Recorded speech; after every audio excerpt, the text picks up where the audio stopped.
নাগরিক সুরক্ষা থেকে চাকরির সুযোগ, ভোটের আগে কি বলছে জেনজি? মানিকতলা কেন্দ্র ঘুরে দেখলো এবিপি আনন্দ। যুক্তি আর প্রযুক্তি এই দুটোকেই মাথায় নিয়ে হাঁটছে আগামী প্রজন্ম। তাদের একদম পরিষ্কার মন।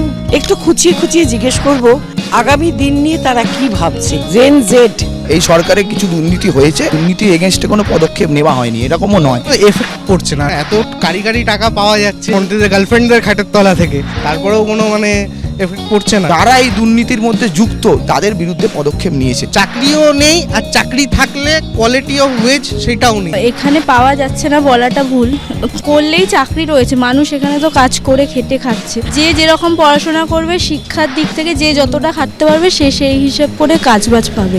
সবাই চাকরি করতে চলে আসছে ব্যাঙ্গালোর, চেন্নাই, গুজরাট এইসব জায়গায়। সবার আগে ধর্ম নিয়ে রাজনীতিটাকে বন্ধ করতে হবে। এইবারে আমি নতুন ভোট দেব, নতুন ভোটার কার্ড হলো, এখানে আমাদেরকে অনেকটা সেফটি লাগে।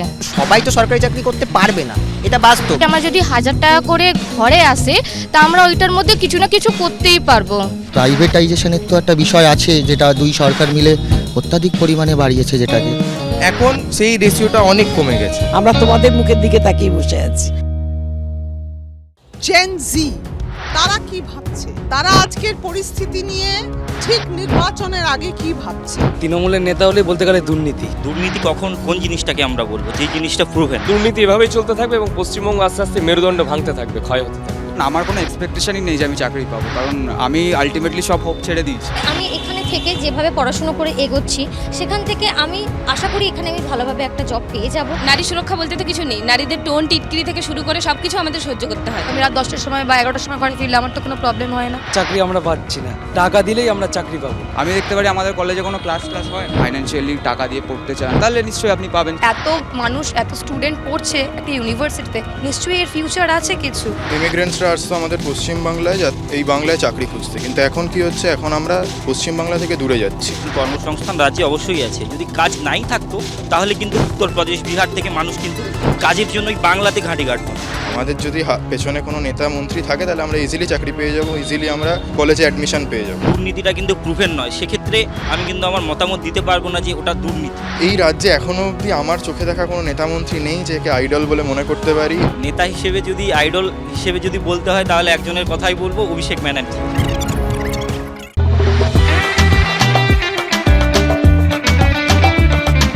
ভোটের ময়দানে রাজনৈতিক ভাষণের ফোকাসে রয়েছে জেন জি, অর্থাৎ তরুণ প্রজন্ম। কসবা বিধানসভায় জেন জিরা কি ভাবছে? কারাপশন ইজ এভরিওয়্যার, কারাপশনটাকে সরাতেই হবে। ভোট চুরি প্রচুর হয়েছে। শুধুমাত্র চপ শিল্প ছাড়া পশ্চিমবাংলা অন্যরকম কোনো শিল্প সেরকমভাবে করতে পারেনি। নারীদের সুরক্ষা তো কিছুই নেই। শুধু মেয়ে না, ছেলেওরা সেফ ফিল করছে না। একটা পলিটিক্যাল প্রোপাগান্ডা বানিয়ে দেওয়া হচ্ছে। স্টুডেন্ট ক্রেডিট কার্ড, এরপরেও আমাদের একটা সিকিউর লাইফ আছে। আমরা তো শিক্ষক শিক্ষিকার পায়ে হাত দিয়ে প্রণাম করেছি, কিন্তু আমরা দেখেছি তারা রাস্তায় যোগ্য হয়েও তারা চাকরি পাচ্ছে না। কিছু বাইরে থেকে পরিযায়ী পাখি উড়ে আসছে, পলিটিক্যাল প্রোপাগান্ডা তৈরি করার চেষ্টা করছে। সরকারের সচেতন হওয়া উচিত। আমরা এই নতুন জেনারেশন চাই না যে আমাদের এইভাবে জেনারেশনটা নষ্ট হয়ে যাক, কারণ নিজেদের রাজ্যেই চাকরি হচ্ছে না। আমাদের যে সুবিধাগুলো দিচ্ছে আমাদের রাজ্য তরফ থেকে, পড়াশোনার থেকে শুরু করে চাকরি ব্যবস্থার সুবিধা থেকে শুরু করে, সেই জিনিসটা আমরা গর্বিত। তাহলে চোখ থাকবে তরুণ প্রজন্মের এই দাবিগুলোর দিকে। আচ্ছা, আপনারা বলুন তো, সবকিছু কি জেনারেলাইজ করা চলে? আমার তো মনে হয় চলে না। ভোটের আগে প্রত্যেকটা ইস্যুর কিন্তু এলাকা ভিত্তিক আলাদা আলাদা তাৎপর্য আছে। এক এক এলাকায় এক এক রকম সমস্যা এবং তার সমাধানের পথও কিন্তু এলাকার হিসেবে আলাদা আলাদা হয়। এই সময় আমি দাঁড়িয়ে আছি, বুঝতেই পারছেন, কলকাতা পোর্ট বিধানসভা এলাকায়। এখন পরিস্থিতি সেরকম আর নেই। ব্যবসা চাকরি দুটোই অনেকই মহত্বপূর্ণ আছে। এই এলাকার সমস্যা, সমাধান, চাহিদা, এই সব বিষয়ে কথা বলবো জেন জিদের সঙ্গে।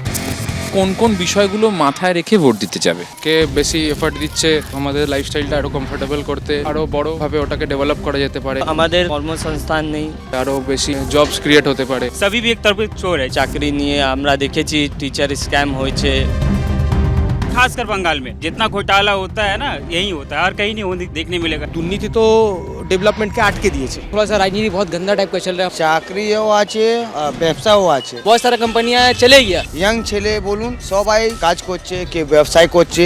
ইন্ডাস্ট্রি যা ছিল সব উঠে গেছে এখান দিয়ে। কোথায় যাচ্ছে? ভিন যাচ্ছে। আরবান ডেভেলপমেন্ট এই অঞ্চলে কতটা হয়েছে। আমাদের এলাকায় রাস্তা ভালো নেই। जब हम लोग बाहर जाते हैं नॉर्थ कोलकाता साउथ कोलकाता तो वहाँ का एनवायरनमेंट को हम लोग देखते हैं तब देखते हैं कि हम लोग बहुत पीछे जा रहे हैं 23। মমতা ব্যানার্জি মানে নারী শক্তি আছে। এখানে আমরা সবাই সেফ আছি। আমাদের বোনরা যে 9 ক্লাস পড়ে ওরা সাইকেল পায়। তাহলে লক্ষ্মী ভান্ডার পাচ্ছি, কন্যাশ্রী পাচ্ছি। जो भी डेवलपमेंट यदि कुछ देखने को मिल रही है वो सेंट्रल की है और किसी की नहीं है। সরকারের স্কিমগুলো আমরা অনেক নিয়েছি। सबका पास उतना पैसा नहीं है, सब कोई प्राइवेट हॉस्पिटल में जा नहीं सकता है। সেন্ট্রাল থেকে টাকা আসে, সেই টাকাটা অর্ধেক রাস্তায় সাইফুন করে দেওয়া হয়। দাদার উপর দাদা, তার উপর দাদা, তার উপর দাদা, চেন সিস্টেমে সাপ্লাই করছে। লক্ষ্য করা হচ্ছে না both by central government and state government. खुद अगर हमको कोई जगह जॉब करना है, कोई जगह नौकरी अगर लगना है, उसके लिए हमको खुद को पढ़ाई करना होगा, खुद को मतलब स्टेबल करना होगा। আমিও এখানে কর্মসংস্থান পাবো না, তাহলে আমাকেও বাইরে যেতে হবে। এইভাবে আমরা অনেকগুলো বিধানসভা কেন্দ্র কিন্তু ঘুরে দেখব, আর আপনারা দেখতে থাকুন জেনজি বলছে কি। যে যা পাচ্ছে লুটে খেয়ে নিচ্ছে। এটা সম্পূর্ণ মিথ্যে কথা। বিশ্বাসটা কিন্তু এই দুটো দলের থেকে সরে গেছে। বিধানসভা নির্বাচনের আগে আজকে আমি আছি কলকাতা পোর্ট এলাকায়। আজ সারাদিন ধরে এই কেন্দ্রটি আমি ঘুরবো, এখানকার সাধারণ মানুষের মনের কথা শুনবো, নেতা নেত্রীদের বক্তব্য শুনবো এবং অবশ্যই বোঝার চেষ্টা করব কেমন আছে এই বন্দর এলাকা। সাধারণত স্বাস্থ্য, শিক্ষা, কর্ম, বাসস্থান কোনো কিছুই এখানে ঠিক নেই। একটু ঝামেলা মিটেছে, কমেছে। আমাদের নারী নিরাপদ এখানে একদমই নেই। ये बंगाल जो है लेडीज के लिए एक नंबर है। हम लोग सुरक्षित है यहाँ पे। বৃষ্টি হলো সবার ঘরে জল ঢুকে গেল। না না এখন জল জমছে না। সারা কলকাতা ডুবে গেছে, কিন্তু 76 নম্বর ওয়ার্ডে জল ছিল। 2009 সালের আগে কলকাতা পোর্ট বিধানসভা কেন্দ্রটি গার্ডেন রিচ বিধানসভা কেন্দ্র নামে পরিচিত ছিল। দক্ষিণ কলকাতা লোকসভা কেন্দ্রের অন্তর্গত এই বিধানসভা কেন্দ্রটি কলকাতা পৌরসভার 75, 76, 78, 79, 80, 133, 134 এবং 135 নম্বর ওয়ার্ড নিয়ে গঠিত। Illegal car parking, illegal construction, এইখানে বন্দরে কোনো জমি, কোনো অকুপাই নেই। পুরো রাস্তা জুড়ে ইল্লিগাল পার্কিং হয়ে পড়ে আছে। কলকাতা বন্দর যান, ইল্লিগাল পার্কিং, ম্যাসিভ টাকা ওঠে এখান থেকে। এই বন্দর এলাকার জমি আপনার জমিতে কেউ দখল করে আছে তো আপনি ছেড়ে দেবেন? পার্টি অফিস তৈরি হয়ে যাচ্ছে, দোকান খুলে দেওয়া হচ্ছে ইচ্ছাকৃতভাবে কাউন্সিলরের মদতে। বন্ধ হয়ে যাওয়ার স্কুলের মাঠগুলোর দিকেও কিন্তু এই জমি হাঙরদের লক্ষ্য রয়েছে। এই জমিগুলো দখল করছে এক্সিস্টিং যারা রুলিং পার্টি, রুলিং ডিসপেন্সারি আছে, তাদের সরকারের মদতে এটা হচ্ছে। একদম মিথ্যে কথা। ওয়াকফ সম্পত্তি নিয়ে বিপুল গন্ডগোল আজকে নয়, বাম আমল থেকে হয়ে এসেছে। যুক্ত ফ্রন্টের আমল থেকে, তারপর বামফ্রন্ট সরকারের লক্ষ্যই ছিল জমি হাঙরদের হাত থেকে জমিকে উদ্ধার করে সাধারণ মানুষের মধ্যে জমিকে বন্টন করে দেওয়া। নতুন সরকার বদল হলে যাদের জমি জবরদখল হয়েছে তাদেরকে তাদের জমি ফেরত দিয়ে দেওয়া হবে, এটাই তো নিয়ম। আমার মনে হয় না ওয়াকফ আইন এই ভোটে কোনো ম্যাটার করবে। বাঙালি সে পাঙ্গা মোদি জি को भारी पड़ेगा। রাস্তাঘাট হয়েছে, স্বাস্থ্য কেন্দ্র হয়েছে, যেসব আগে ছিল না। শিক্ষা ব্যবস্থা একেবারে ভেঙে পড়েছে, স্কুলগুলো ধুঁকছে, স্বাস্থ্যের কোনো ভালো ব্যবস্থা নেই। যে কিছু হলে এরা বলে তুমি পিজি চলে যাও। এখানে অনলাইন শপিং অ্যাপস, তারা কেউ মাল ডেলিভারি করে না, আপনি জানেন? রাত্রিবেলা এখানে ট্যাক্সি আসতে চায় না, ল অ্যান্ড অর্ডার নেই। বিরোধী যারা আছে তারা হয়তো কিছু ভুলভাল বা কিছু বলতেই পারে। পুলিশ নেতাদের সাথে আছে, পাবলিকের সাথে নেই। 100% শান্তি শৃঙ্খলা বজায় রাখে।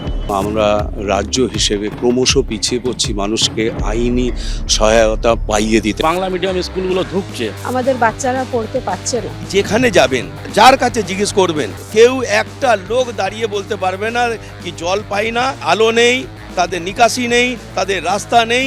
ওরা আঙুলে আপনাকে গুনিয়ে দেবে কি ববিয়ে কি এই করেছে। আমি তো এখন লক্ষ্মী ভান্ডারও পাচ্ছি না। मैंने अप्लाई किया था, हम लोग पाते हैं, सभी लोग पाते हैं यहाँ पे, सब लोग खुश भी हैं। আমাদের মহিলারা খুব উপকৃত যে একটা MA পাস ছেলে, MSc পাস ছেলে টোটো চালক হবে, এটা তো বাঙালি ছেলেদের মেয়েদের ভবিষ্যৎ নয়। मजदूर के हक के लिए क्या फैसला है, सब के लिए कुछ बात नहीं होता है। 22,000 की 23,000 सैलरी हो जाएगा। सेंट्रल गवर्नमेंट से पास किया जा रहा है, फिर भी राज्य सरकार रोक दिया जा रहा है। এই ধরনের কাজকর্ম কেউ করে দেয়নি, যেটা এখানে মাননীয় বিধায়ক জনাব ফিরহাদ হাকিম যেভাবে কাজ করে দিয়েছেন। झूठ में तो बहुत परेशानी है। इलेक्शन का टाइम में सब वोट लेने के लिए चला आता है, मगर झूठ पर ध्यान कोई नहीं देता। দুটো সরকার মানুষের যা যা প্রতিদিনকার চাহিদা, প্রতিদিনকার প্রয়োজন সেগুলো মিটিয়ে উঠতে পারছে না। काम मिलता है, कभी नहीं मिलता है, हम लोग क्या कर सकते हैं, फंस गए। এখানে যে সংখ্যক পরিমাণ শ্রমিকরা থাকতেন তারা তো সবাই চলে গেছেন, কারণ একের পর এক মিলস ফ্যাক্টরিজ বন্ধ হয়ে গেছে।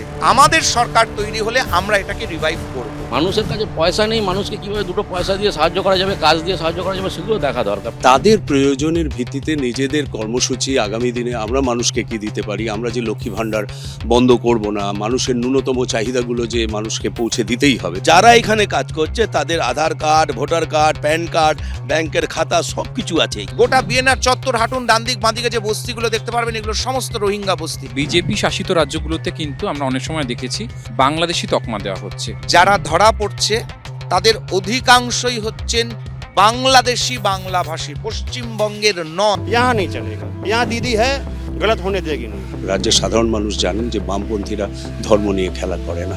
আজ সারাদিন ধরে কলকাতা বন্দর এই বিধানসভা এলাকায় আমি ঘুরে দেখলাম, অনেক মানুষের সাথে কথা বললাম। তারকা চোখে তারকা কেন্দ্রে আমার সফররাজ এই পর্যন্ত, কিন্তু আমি আর আমার সহকর্মীরা খুব তাড়াতাড়ি আবার পৌঁছে যাবে অন্য কোনো বিধানসভা কেন্দ্রে। তারকার চোখে তারকা কেন্দ্র আপনারা দেখতে থাকুন শুধুমাত্র এবিপি আনন্দ। এবিপি আনন্দ, এগিয়ে থাকে, এগিয়ে রাখে।